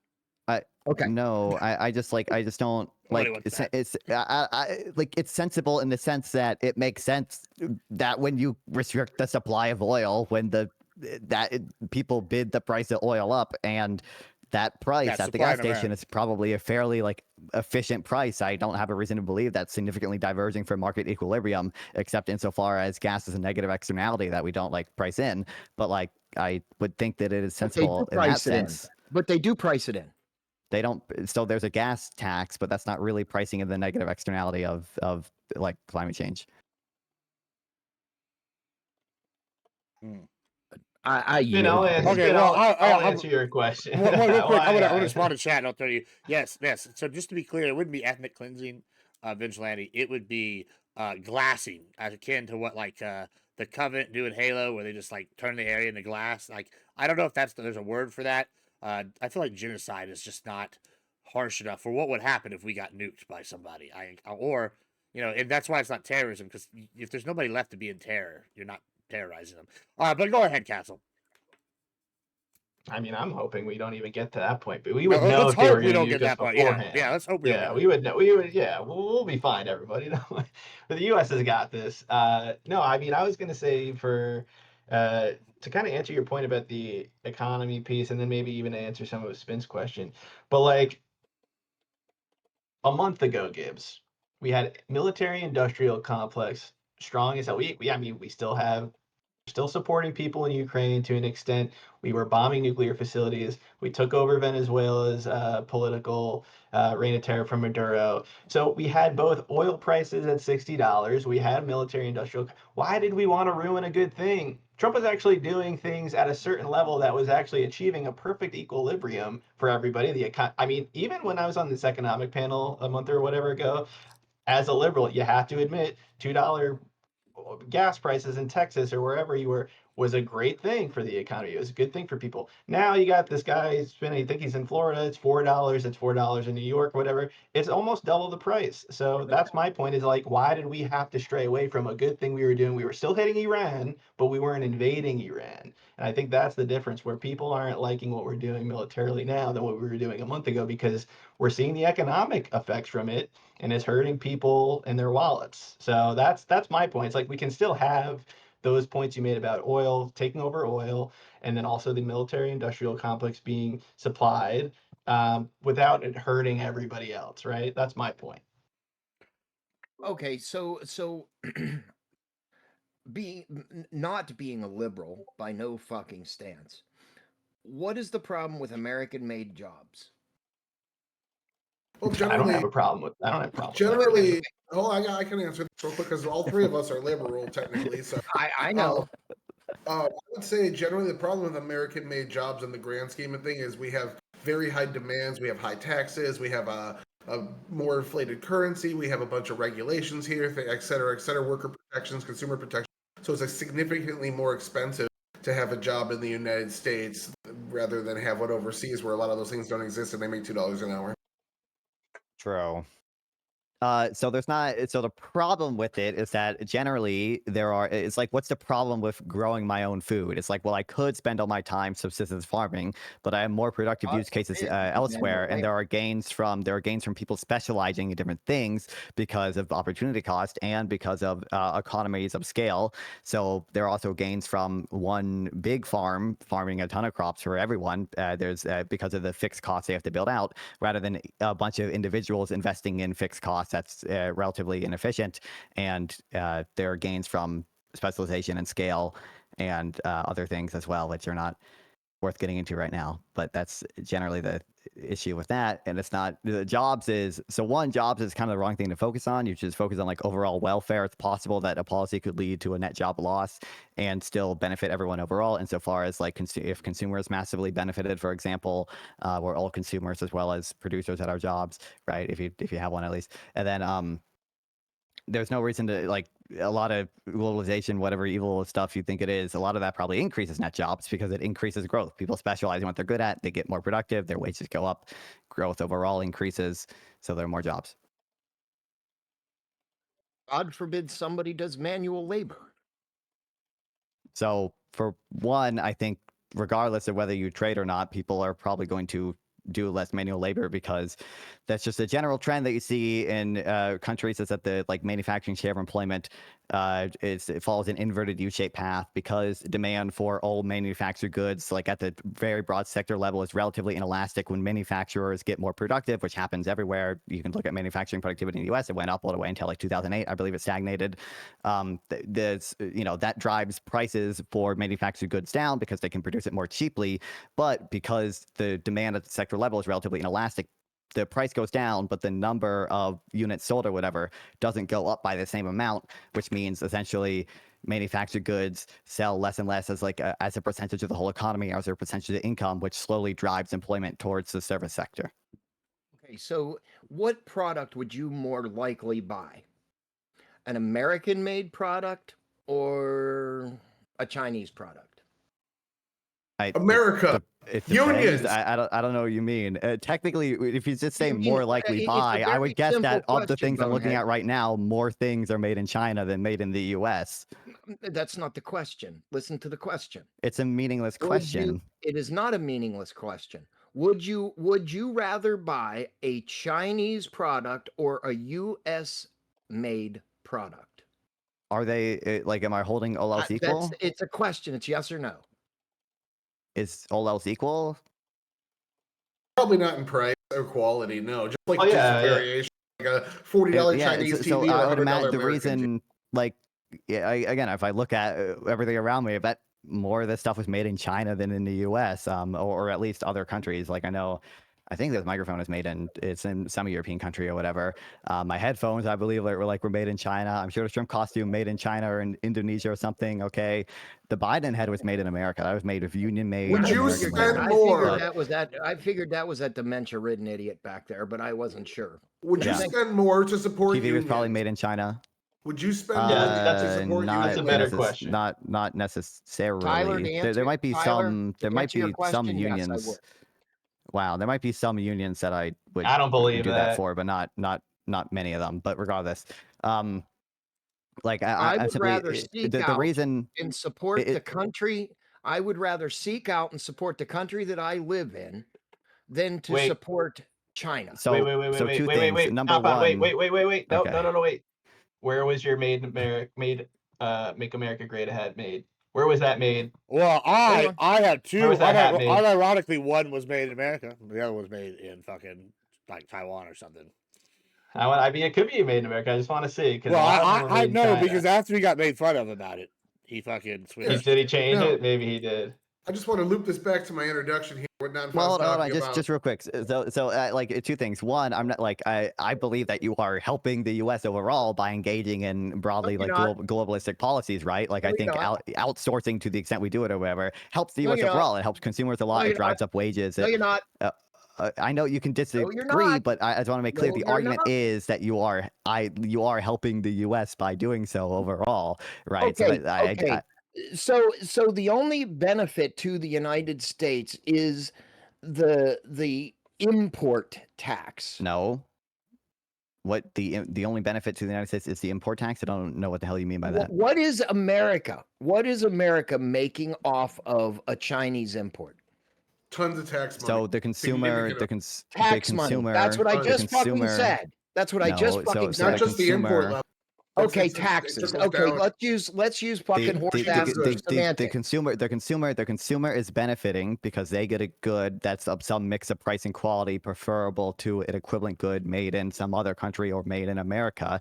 And then overall, what that does is it lets production be reallocated. It lets the U.S. essentially specialize in what we're best at or what we have the most scale in. You know, it lets people become software developers rather than making trinkets. Right? There's a lot more value added and behind a computer, just like you. Yeah. I'm Exactly. an IT too. What we do is essentially what he's saying. We take all of our shitty labor jobs that nobody wants to do that don't really pay really good, and we export them to poor people that only make $2 an hour. And then we get the cool tech Based. jobs and service jobs, Based. which isn't bad for our economy, actually. It's really working in the AI sector right now. It's blowing up for like people working in like fixing equipment. But at the end of the day, to loop this back to my introduction, this system Nanfan is talking about relies upon global stability and trade. It's a very important factor. You're not going to send your ships Tyler, out I there. don't disagree with that. Yeah. But what I'm disagree with, or what I am disagreeing with, is shut up, Gibbs. Oh, I'm getting ready for something here. So go ahead. I figured. What I disagree with is if we can manufacture something in the United States, that the proceeds would predominantly, I'm not saying for all or all parts, right? It would stay in the United States. We wouldn't Okay, be what sending happens? money What happens to when you fucking buy? China. What happens? What happens when you buy a Chinese good? Can you? The profit goes to China. It doesn't come here. Why? Okay, Dumbass. so you give your dollar to China, and then what? China has that dollar. Do they spend that dollar in China? Can you spend dollars in China? Don't argue semantics. This is not Right. semantics. You're misunderstanding. It is fucking semantics because Wait, the dollar can be spent in China. A U.S. dollar is worth more in weight in gold in China than how it do you is in China. go to a Chinese shop and try to pay in dollars? 9 times out of 10, they're gonna reject you because it's not their currency. I disagree highly. Okay, so that's interesting. Okay, look at any fucking the video, point is, dum-dum. the point is when you They quote want unquote American give, when you quote dollars unquote to pay for something than their own currency because the American currency is worth true. more. There's a that's kind of it's a little more I complicated. shut but up, you regardless. stuttering idiot! I just won. Well, I just won. I don't think that's true. It's like I don't do I. It's like do I want to spend the time going down what real exchange rates are and what PPP is All to I've you? heard Like you I do don't. is It's stutter not over your fucking words. yeah. true because I'm deciding whether or not it's worth like trying to go down that route with you. Oh, But It what is I'm getting at absolutely more worth it generally, because it's factual. I think you should go by. more I think generally, you should explain PPE to it. So PPP, purchasing power parity, is how we adjust for the cost of living between countries, basically. So you are correct in that $1 like can probably buy more in China. No than shit. That's what I just said. Okay. If you So, walk but that's into a different. That's a Chinese little bit fucking different shop, than the. if that's how you- I walk into a Chinese shop and say I have American dollars, and the item is $5, that $5 is worth more than what their own currency is worth. So of course they're going to accept your right, but American currency. What I'm saying is we make that equivalent with PPP and with real exchange rates, right? So like when I really what's happening, and the point I'm getting at here, is when you buy a good from China, usually there's an intermediary in between, but we're going to ignore that for the sake of this example. Really what you're doing is you're buying Chinese dollars. You give your dollars to someone, usually in real life it's some I'm buying a intermediary. fucking stick of gum. So in order to do that, you usually need the Chinese currency, because people in China want Chinese dollars because they pay their government's taxes in Chinese dollars, and the rest of the people around them accept Chinese dollars. You give your dollars to someone, to some currency exchange or some banking intermediary, and they give you Chinese dollars. They now have those dollars still, and they will either give those dollars to someone who wants to buy a U.S. good, or take those dollars and buy a U.S. asset with it, like a bond or a stock or some other type of investment. The money, there's no like magic money converting machine that About changes your physical dollar goods. into. I'm talking about physical So- goods. I hold on. Let me Right. let me take what he's saying, and I'm going to translate to non-font, and so that Please fucking do. yeah, because I think that there is actually something here of substance that you're saying, and I think that non-font's maybe missing it, because I know the audience is. So I'm going to try, and all right. So say I go to like Guatemala non-font, and I know you know what I'm talking about when you're talking about the PPE, the real exchange rate, all that good jazz. That's also true.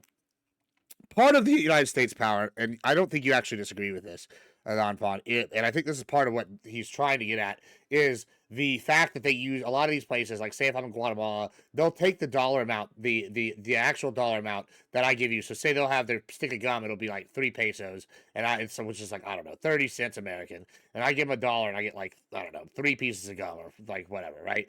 And they're gonna take the dollar because they're gonna keep the cash because they want it as the reserve currency. Everybody there will also accept the dollar. I don't know if China is the perfect example for it, but like everybody will keep the dollar. They can go to the bank, they can get it transferred back over. The dollar is worth more and has more holding power than their own currency itself. I think that's kind of what he's like getting at, if I'm correct. Yeah. And I know that you don't necessarily disagree with him, but yeah. So why? What do you say? Because I know that you know that as well. Like I think you disagree. I don't think he understands that U.S. dollars ultimately end up buying U.S. goods or doing investment in the U.S. And now there are reasons why maybe sometimes you don't think it's preferable that we buy a Chinese good, and then the money we use to buy the Chinese good ends up in a U.S. bond or whatever. Like maybe you think that increases our government's ability to borrow too much, and we essentially borrow cheaply, and that's bad because it increases our incentive for the government to borrow, right? So like maybe that's bad or whatever. But like I don't think he understands that ultimately the balance of payments, guys, is equal to zero. It is true. Like I'm sure there are people out there who, if you go up to them and give them U.S. money, they will accept it. But typically, that's equivalent to roughly like $800 billion, I think, annually, which is like less than 1% of GDP. But to the extent that happens, even think about that, right? That's just a zero interest loan to the US, because what you're doing is you're giving them $1, and then usually when that happens, like I said, they exchange that dollar for an interest bearing asset, which means someone in the US has an obligation to pay out the interest to them at some point in time. But if they're just stuffing dollars under their mattress, no one in the US has an obligation to pay them interest over time. So that just amounts to a zero interest loan to the US. So even that is not like necessarily bad or anything. But what I'm saying is, it's not like the profit is only going to China or whatever. One, because there are gains from specialization and gains from scale and gains from their network effects and relational capital and yada, yada, yada. But also because ultimately US dollars will buy US goods or buy US investments. So, fuck, I forgot my point. Yeah, a lot of that going around here. Today. I see. We've not had a Oh, Gibb yeah, yet, okay. right? I was going to argue this for Spin. Spin, I would say a better argument in this instance is we don't want to not offshore a lot of these shittier jobs. We want to make sure if it's with an adversarial nation like China, they can't undercut us in some way, like the steel industry. They'll artificially deflate their currency to fuck with exchange rates so they can suck more money out of it. Not that true. They do. They've done it multiple times. It's been well recorded. Do you think if China, Let me make the point first. So on top of that, have stolen hundreds of billions of dollars worth of IP from us. They just do not respect our IP laws, which is in every single trade deal. They do all sorts of shit. They devalue the price of their steel. They find ways around our tariff and things like that. And a lot of it involves Iran, them escaping our pipeline of trade. So I would again argue that like national security is a big factor here. We don't want China to completely crush our steel industry, even if it costs us a little more. This is something I saw Marco Rubio argue over sugar. We don't want this is a critical industry to fall into the hands of an enemy that could use it against us. So we have to spend a little more to keep at least an infrastructure in the United States to make sure that if a war ever breaks out with X country, whatever, we're not completely deprived of the material. So that would be a Yeah, but limit. I And bet let me the sugar expand on that a farmers second, paid a lot Tyler. for that. Hold on, Let- just to be clear, I haven't seen good evidence that China deflates the price of their steel. Steel is an industry with very high fixed costs, so Dude, depending on demand, it makes sense even to sell below marginal cost at some points in time if there's a slump in demand because there's very high fixed costs. It makes sense for you to continue production and to sell at a loss minimizing rate. Get I a haven't seen good evidence to stockpile. do that. I can show you The IP. Okay, I mean you can send it. It's possible they do it. I just haven't seen good evidence of it. The IP, I think it's the case. all you It's a case gotta where do there's is at least some Google it. decent evidence of it. But with regards to the currency, it's true that China pegs their currency to the U.S. dollar, but like ultimately, there's just when it comes to trade, what matters is real exchange rates, and what ultimately matters is the macro effects of things. So essentially, Tyler, I'd ask, like, do you think it would be bad if like or it would be like currency manipulation if China were to like cut taxes by $250 billion or something? Not necessarily, no. If there's certain ways you So- can do these things right and wrong. Like, we have laws in the United States to prevent the things that they do on the world stage. Right, Okay, but what I'm would pointing you to rather, is again, so I I've think asked the fucking just real quick, just to question. be I just want to finish out this one thing. So we get most of what people You're an mean expert. by currency manipulation or whatever is other countries buying U.S. assets or U.S. reserves or bonds or whatever to try to keep their currency within a certain range. And there are a few different countries that do that for a few different reasons. But ultimately, the effects of them doing that is not any different than the effects of them cutting taxes and then the people who now have more money choosing to save that money in the US by buying bonds. So like things that we count as currency manipulation will have this exact same effect as something that everyone views as totally fine, which is just cutting taxes, right? Like it's not clear that it's harmful or like or at least not substantially harmful or like even like substantially different from any other policy countries do all the time. Let's go to Are you ready for a spin. wave of citation about to come to the chat? I want you to, Sure. yeah, sure. You do that. All right, go ahead, spin, and then we're gonna wrap up here pretty soon. So go ahead, spin, and say what ask your question, and we'll see how long that takes. Then we'll go to Again, I closing. asked the question. Would you rather buy an American product than a Chinese product with all the diatribe and the Gen Z bullshit that you just shoveled? I don't know what that means. So It all else depends what's equal, cheaper. I wouldn't really care. It But would be Chinese- right, because you would never want to buy it, or you probably never will buy it. What I'm saying is, if I were to go into Walmart and I see an American-made product, I would buy that over a Chinese product for these reasons. I am Wait, hold on, just real supporting quick. In the the chat, Tyler, United I never States. disagree. I never disagree that the U.S. You has never designated answered China the as a currency fucking manipulator, question. and I never disagree that China does purchase U.S. You assets didn't to keep answer the its question. exchange You rate within a did certain say that. range. I agree. He'll come back to this I one agree second. that China does this. I never disagreed with it. That's literally, it wouldn't make sense for me to say this has the exact same effect as cutting taxes, unless they were currently putting their savings into U.S. bonds via their central bank, right? Like I recognize that they do it. I'm just saying. About central bonds. I don't care about currency True. exchange. What I am asking about is, would you buy an American-made product over a Chinese product? Well, I'll Answer the fucking question. I'll answer this. That's not. If it's comparable price range, what I mean by that, if it's like within like $1 margin or something, maybe. But if it's like, oh, the Chinese product is like 90% as good or 80, I'll go with 70% as good. And if 70% is good and it's 25% the cost, I gotta break it to you. Papa Gibbs is American, and you know what helps Americans? Me saving more money. So I'm gonna go buy the 25% one for 70% is good, and I'm gonna spend my money on other things here. Like I would love to buy American, but that's part of the American thing. Is like why we need the manufacturing here. So if we want to build widget F, then we need to build widget F and comparable price. That is where, Gibbs, that is exactly where the fuck I was going with it, but I couldn't get the idiot to fucking answer the question. Yeah, Papa Gibbs, this is not forget Papa Gibbs' first time hosting the panel. We lead people here sometimes to water. And speaking of leading people to water, we're gonna lead y'all to closings now, so that we can, because we are gonna do another show, guys. As soon as we're done, I'm gonna put up an ending screen for like 15 seconds and switch to a pause, and we're gonna move over to a different thing. It's gonna be good. It should be about I don't know, objective morality. And if y'all have ever watched the Papa Gibbs stream, we know that I have opinions about morality. And it's going to be real entertaining. So let's start backwards this time, I think, with all our people. Non-fun, why don't you give a closing? Give us a good depth of what are you thinking, where to find you, and what you got coming up as well. So go ahead, close this out. Yeah, of course.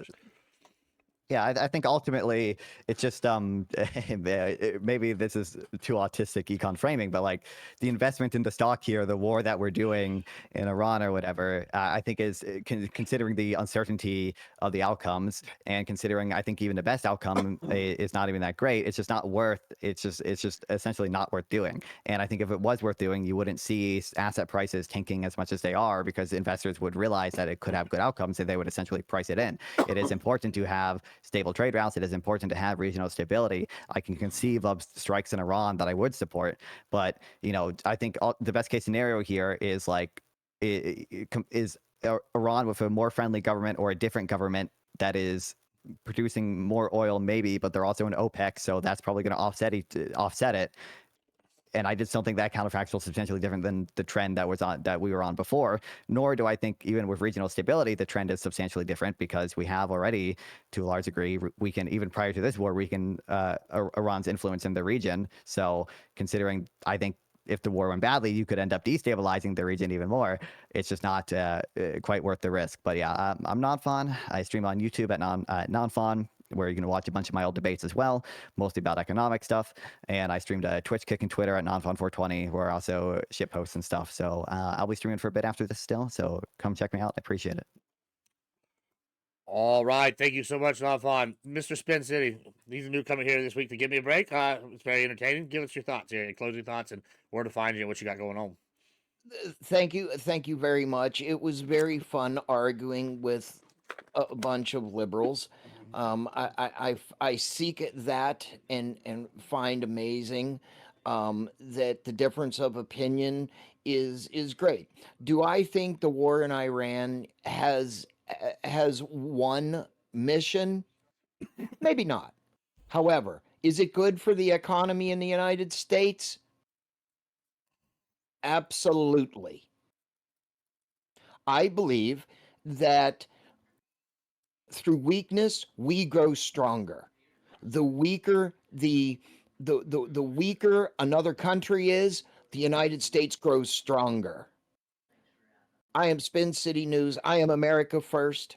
I believe that we should keep our jobs in America.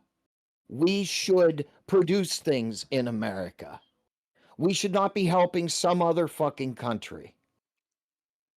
Not no communist bullshit. Period. End of story. You can find me over on YouTube at Spin City News, X, Rumble, Twitch, Kick, all Spin City News.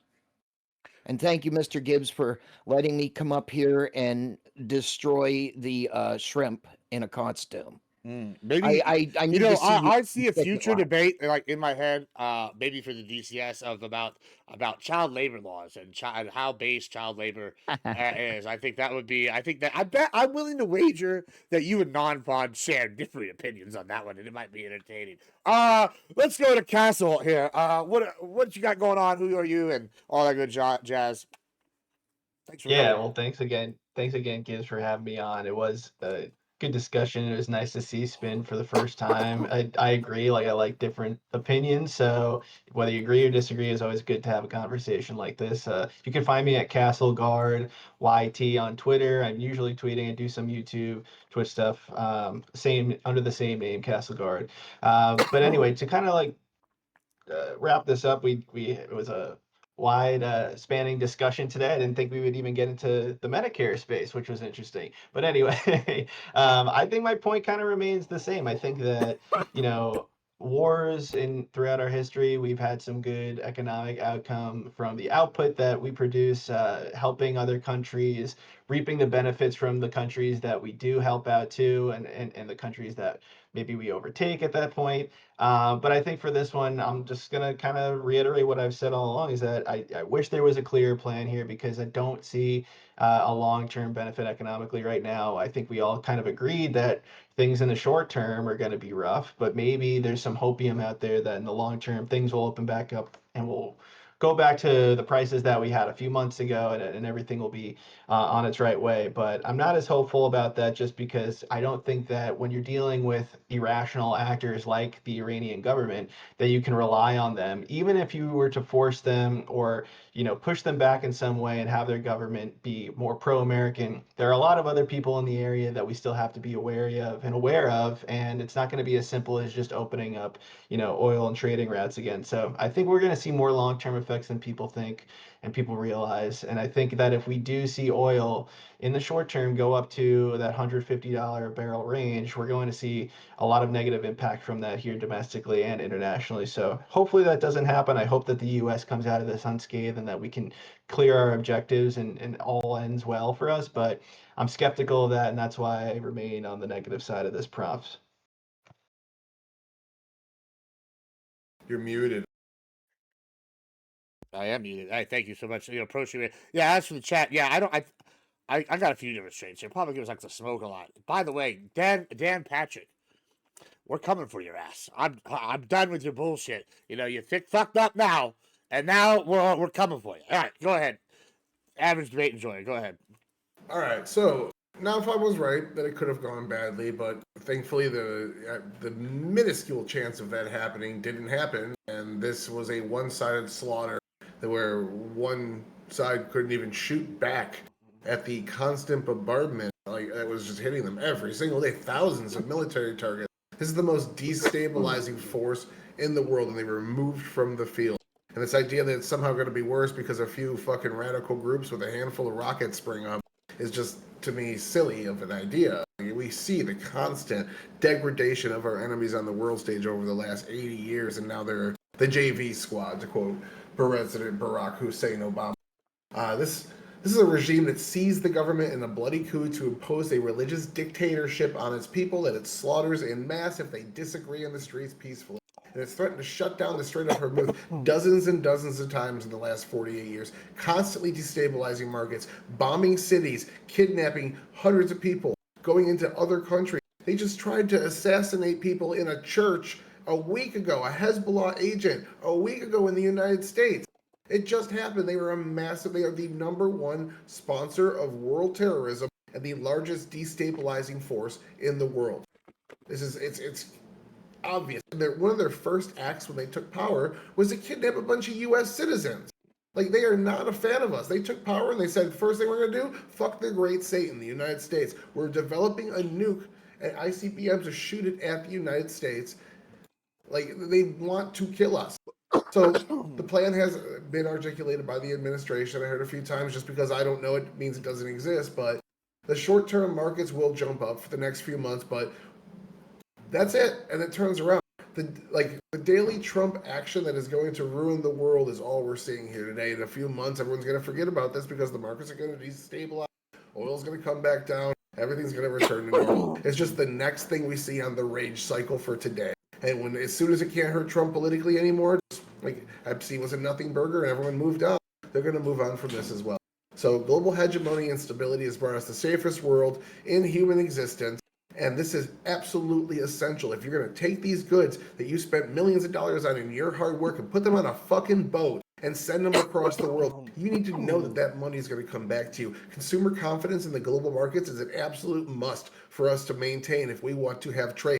Taking out the number one destabilizing force and having a fucking 3-month blip on the price of gas is absolutely worth it, hands down.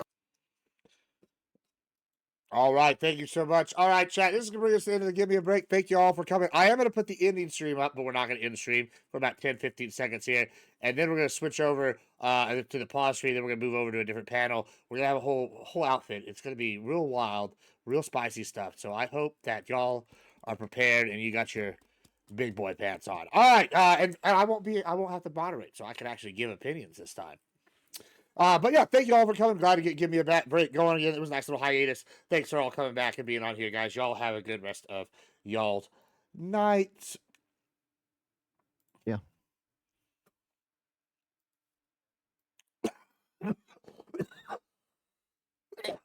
Let me just put the Indian screen up for a moment. All right, guys, we're gonna be doing another panel here briefly. By the way, Twitch is giving away Civ 6. We've been playing a lot of it.